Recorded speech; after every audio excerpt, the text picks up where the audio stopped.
Dili kapuli sa balaod. Mayo 16.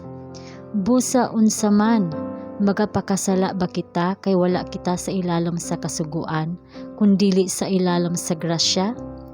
Kana dili mahimo. Roma Kapitulo 6 versikulo 15. Kini mao ang limbong ni Satanas nga ang kamatayon ni Kristo nagdala sa grasya sa pagpuli sa balaod. Ang kamatayon ni Jesus wala makausab o makapawala o makapakunhod sa pinakagamay nga ang sa balaod sa napulo kasugo. Kanang bililhon nga grasya nga gitanyag ngadto sa mga tawo pinaagi sa dugo sa manluluwas nagtukod sa balaod sa Dios. Sukad sa pagkahulog sa tawo, ang moral nga gobyerno sa Dios ug ang iyang grasya dili magbulag. Nag-uban sila sa tanang dispensasyon. Ang ebanghelyo sa bag-ong tugon dili ang sumbanan sa daang tugon nga gipaubos aron sa pagsugat sa makasasala ug sa pagluwas kaniya sa iyang mga sala. Ang Dios nagkinahanglan sa tanan niyang mga sakop sa pagkamsinugtanon, sa tibuok nga pagtuman sa tanan niyang mga sugo. Si Jesus gitintal sa tanang bahin sama kanato, aron mahibalo siya unsaon pagtabang ni adtong angay matintal. Ang iyang kinabuhi mao ang atong ehemplo. Iyang gipakita pinaagi sa iyang kinabubot-ong pagsunod nga ang tawo makatuman sa balaod sa Dios ug nga ang paglapas sa balaod dili ang pagsunod niini magdala kaniya ngadto sa pagkaulipon.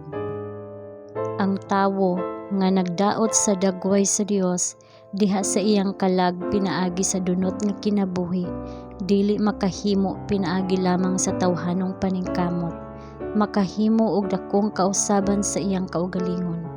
Kinahanglan niyang dawaton ang mga tagana sa ebanghelyo. Kinahanglang makig-uli siya sa Dios pinaagi sa pagsunod sa iyang balaod ug pagtuo kang Hesukristo. Ang iyang kinabuhi sukad niadto kinahanglang dumalahon sa bag-ong prinsipyo. Kinahanglang moatubang siya sa salamin. Ang balaod sa Dios mag-ila sa mga depekto sa iyang moral nga kinaiya ug isalikway ang iyang mga sala, maghugas sa iyang kupo sa kinaiya sa dugo sa kordero.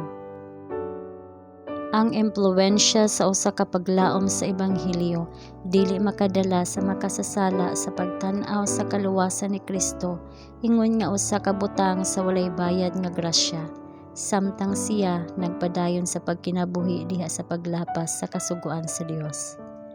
Sa diha nga ang kahayag sa kamatuoran mudan-ag sa iyang hunahuna ug siya hingpit nga makasabot sa mga gikinahanglan sa Dios ug makaamgo sa gidak-on sa iyang mga kalapasan, siya magbag-o sa iyang mga dalan. Mahimong maunungon ngadto sa Dios pinaagi sa kusog nga nakuha gikan sa iyang manluluwas ug mugiya sa usa ka bag-o ug mas putli nga kinabuhi. Dili buhat sa maayong balita ang pagpaluya sa mga pag-angkon sa balaan nga kasuguan sa Dios, kundili ang pagdala sa mga tawo ngadto sa dapit diin sila makabantay sa mga sugo niini.